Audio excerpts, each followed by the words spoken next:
What's up, B2 Capital G here, letting you guys know what the heck happened at YCS London, England, that happened over the weekend. Originally, I was actually not planning on making this video. I was just going to kind of do a general discussion on Tuesday, but then I started looking at the comments on my video earlier today. People were saying, Cap G, where's the YCS recap? People want to know what happened. And I was like, dang, I guess, a lot of people are wondering what actually happened if they didn't get a chance to watch the event, because coincidentally, I did catch a lot of the stream. I watched the opening round, which I'll talk about momentarily. I watched the finals. I watched a whole bunch of the top cuts. So I was like, well, since I already have all the information and I spent a good portion of my weekend reading up and watching the coverage, so of course you didn't have to, I might as well go ahead and inform those who didn't actually get a chance to see the event. For starters, YCS London was actually live streamed, which I absolutely loved. I will say time and time again, I think that Konami EU does a fantastic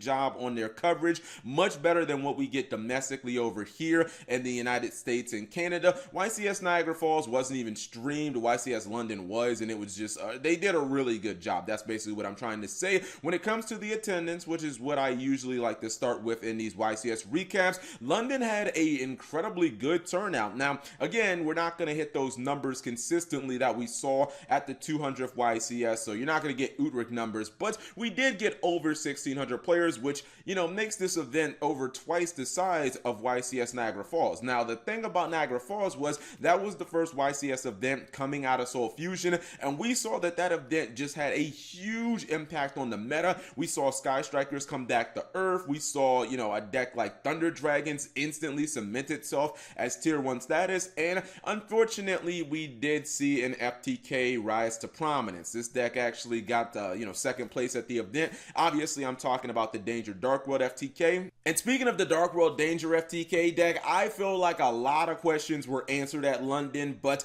we probably didn't get the answers that we were looking for, especially if you're one of those skeptical players. If you're a cynic and you're thinking, okay, Cap G, look, I'll give you it was impressive at Niagara Falls. The deck got second place. It came out of nowhere, but come on, man. It's not that big of a deal. It was a fluke. No one was prepared. They didn't have the side deck tech, but now we're ready for the deck. It's just going to be a one-hit wonder. Man, I feel like those players are in for one hell of a rude awakening, because this deck was absolutely everywhere, whether it was on the stream, whether it was at the top tables. Look at this, even Bowden Tim Mac, even him, he has fallen to the dark side. This guy got second place playing my deck, playing my beloved Altar, guys. Even he has switched to Danger Dark World. What happened to you, Bowden? You were my hero. You were a beacon of hope for rogue players. Didn't this guy just top Niagara with Thunder Dragons, and now he has been reduced to playing Danger Dark World? And I think even worse than that, the Danger Dark World has broken the spirits of our youngest Yu-Gi-Oh players. These are the players, these are the future of the game. I don't know if you guys saw the round 1 feature match featuring Jesse Cotton, obviously one of the best duelists in the entire North American region. This guy has all types of great accolades, and he showed off what the deck can do, and it was absolutely disgusting. And look at poor Matthew over here. He's just a young duelist, probably fresh out of the Dragon Duel Academy. When you look at his deck, obviously he's playing table 500. This kid was probably so thrilled to be able to have not just a feature match, but the opening feature match of the event. He has his toll hike and his sign net refresh token collector. He's like, oh man, I can't wait to have a good old time. Wait, what does Firewall Dragon do, man? This is just absolutely terrible. And of course, in the typical fashion that you might expect from the Yu-Gi-Oh community, young Matthew has already been memed into oblivion. Shame on you again, Jesse Cotton. You might be one of the best duelists that we have in the entire North American region, but you know what you also are? You're a Danger Dark World playing bully. Young Matthew just wanted to play his Gravekeeper Spiritualist in Cybers for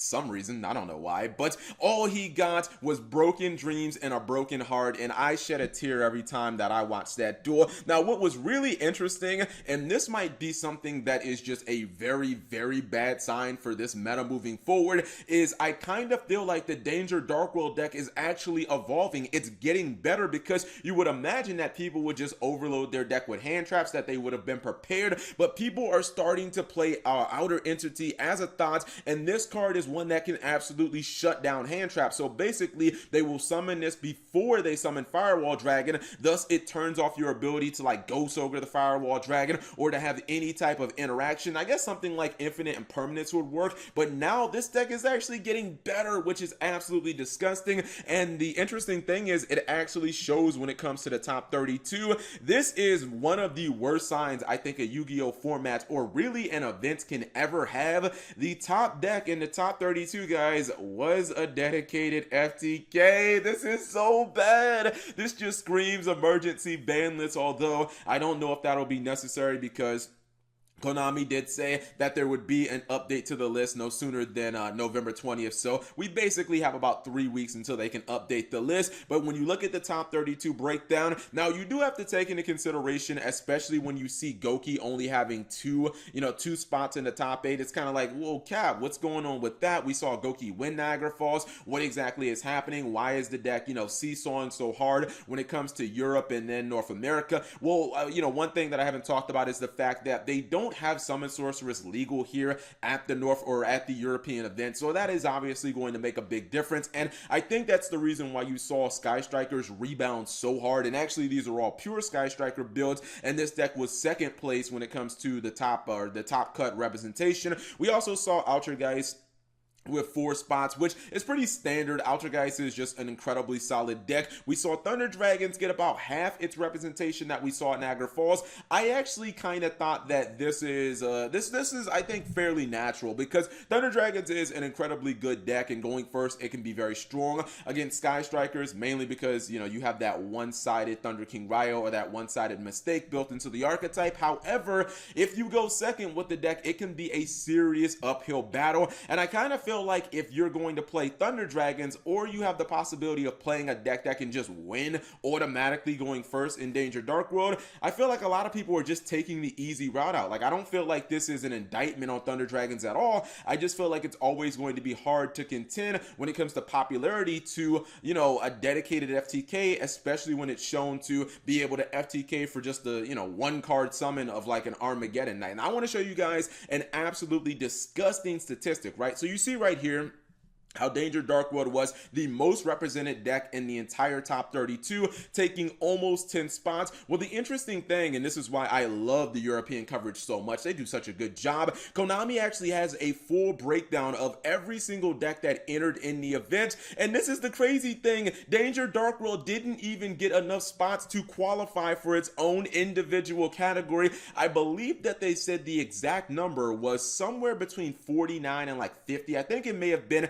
exactly 50, correct me if I'm wrong, but I believe I heard that on the live stream. So you're talking about only about 50 players entered the event playing the Danger Dark World, and about 20% of them made it to the top cut. Like, that is mind-blowing that 20% of the players playing a certain deck would actually end up topping the event. This Danger Dark World deck is a serious problem, and this might actually be even more just, oh my goodness, more icing on the FTK cake that we're eating right now in Yu-Gi-Oh! You guys might have noticed there was another FTK in the top 32. It was my Gem Knights, baby. I always love the gems. Maybe not this version of the gems. Shout outs to Far for Yu-Gi-Oh!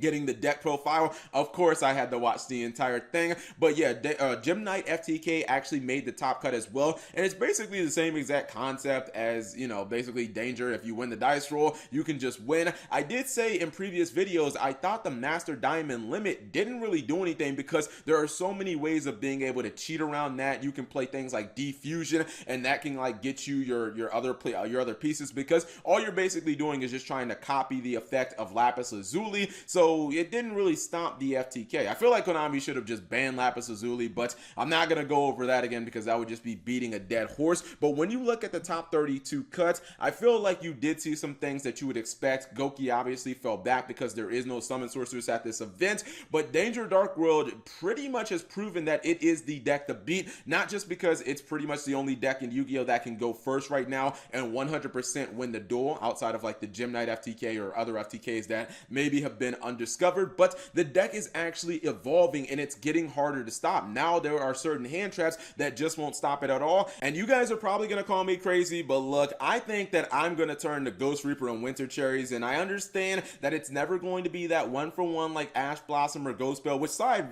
note, just Ghost Bell was just seeing so much play from my eyes. I think Ghost Bell was easily the most played hand trap outside of Ash Blossom at this entire event, but the reason I like Winter Cherries is because it just takes away your opponent's ability to even play Firewall Dragon if you're going second. You are taking that neg 1 and your opponent can still do plays, but you know that you are not going to lose in that situation. And then if you play it against like Goki or Sky Striker, obviously there are really good cards to hit. You can hit Isode, which pretty much just cripples Goki, or you can hit Kagari, which does the same exact thing. Be careful about using it against Thunder Dragons though. People think if you hit Colossalus it does a lot, but it actually doesn't, because they can use Thunder Dragon Fusion and they can shuffle all those cards back in their extra deck, and it's kind of like you really didn't do anything. So, you know, Ghost Reaper isn't really that great against every matchup. Some other things that I found really interesting: number one, like, we had Trickstars in the freaking finals. Like, what? This was hella surprising to me, because I kind of felt like Trickstars was a deck that was fading out. I thought that, I don't want to use the word power creep because it's still a very strong deck. Anytime you have a non-hard once per turn Stratos, which is at 3, and you have a field spell that has a built-in Rhoda and lockdown and burn damage. But yeah, we actually saw this deck with some Cyber Dragons in the main deck. Obviously Cyber Dragons, and big shout outs to Ping Zhao. It allows you to go second and break extra links, and it's really good against Sky Striker because you can just contact with their Kagari, with their Shizuku. They're not going to be able to activate that effect. And another big shout out to him, not just getting second place, but because my man is 30 years old. People be telling me all the time, Cap G, you too damn old to be Yu-Gi tubing. You're too damn old to be playing Yu-Gi-Oh in your 30s, and look at that, guys. 30-year-old duelist stand up. I'm definitely happy about that. And then personally, I just like to end on an absolutely legendary picture that I personally thought that I would never see. We got 5 of the brightest and most awesome Yu-Gi tubers in Alinthio, Jamie the Kid, Farfa Yu-Gi-Oh, Lithium 2300, must be nice to go to YCS London, and Sammy from Team Samurai X. One of these people I did not expect to be at this event, and that's definitely Sammy. Do people realize that this guy lives in freaking Toronto and he traveled to England? Like, what? Not to mention, earlier this year I met him at YCS Atlanta here in the United States. Like, dude, Sammy must have like a billion frequent flyer miles, or either that, or I mean, maybe he knows somebody at the airport or something like that, or he may, hell, at this point he might just own his own private jet like Kaiba. Whatever it is, I think that it's awesome that he's definitely taking the time to go to all of these events, and pictures like these they're very uncommon, so you definitely got to take them in whenever things like this happen. But what do you guys think of YCS London? Like, what was your biggest takeaway? Was it Danger Dark World getting more consistent? Was it Sky Strikers kind of on the rebound? Do you guys believe that there will be a major banlist update when we get it because of this? I feel like Konami cannot ignore the FTK situation at this point. Do you guys think that maybe Konami needs to double dip when it comes to the Gym Night FTK? Whatever you guys think, leave it in the comment section below. Thank you guys for watching. As always, subscribe if you have not already. Turn on that notification bell for daily videos, and check out these other videos I know you'll enjoy.